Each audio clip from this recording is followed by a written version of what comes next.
Chris Sample for the defense. Your Honor, opposing counsel, members of the jury. Cameron Poole had the plan. Cameron Poole had the knife. It was Cameron Poole who committed this crime. On August 30th, 2012, an amusement park named Rockdale was robbed. But to consider the events that occurred on August 30th, we have to go back to years prior. See, Rockdale has an admission bracelet system that allows patrons to enter into the park. When they first implemented this in 2010, everything was fine. In 2011, likewise, the system was working perfectly. But in 2012, when Cameron Poole was hired at Rockdale, that's when the sales no longer matched the revenues. You will hear throughout today's case that Cameron Poole created a scheming operation to sell VIP admission bracelets, but recording them in the system as general admission, pocketing the difference. You will hear how this took place all summer long until August 3rd, 2012, where the park owner and the accountant discovered what he was doing, and they removed him from the ticket booth. And the sales and the revenue, they matched up. But the story does not stop there. See, Cameron Poole returned to Rockdale that same day, on that evening, and threatened the park's accountant with a knife.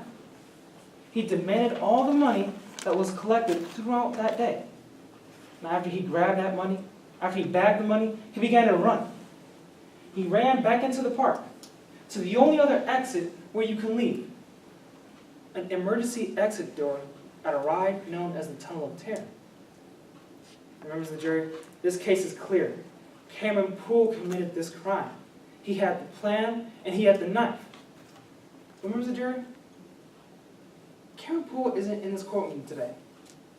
Today, this trial is for an employee named Whit Bowman, who was working the Tunnel of Terror ride. Now, that's the person that the state has chosen to blame for this crime.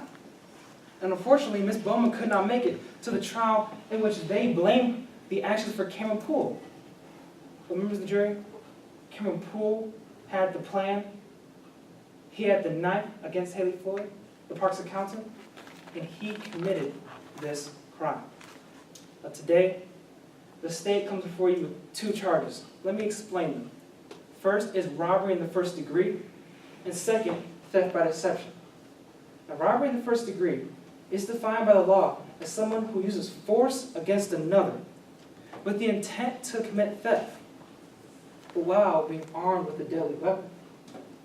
Now, theft by deception, now this means that you steal at least $500 while creating a false impression. Now, in today's case, it's clear that Cameron Poole had committed these crimes, but the state is going to try to show that what Bowman did through means of complicity.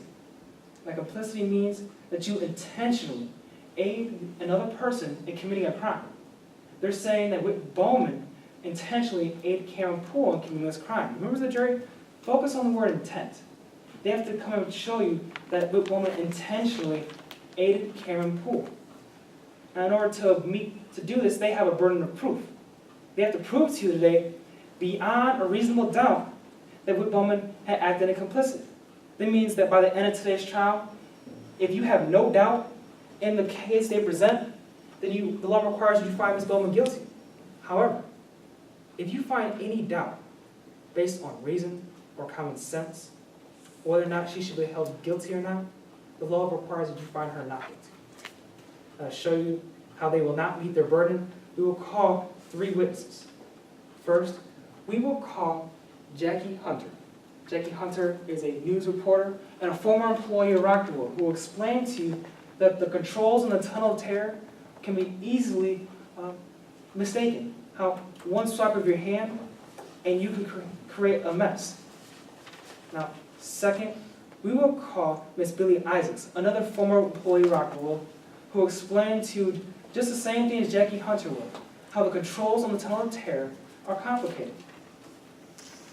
And lastly, we will call Charlie Kaminsky, the cab driver who picked Cameron Poole up after this crime, and listen to the conversations he explains, how Cameron Poole openly admits he committed this crime. He had the plan, he had the knife, and Cameron Poole committed this crime. At the end of today's trial, Ms. Stephanie Henschel will ask you. That's time. Thank you.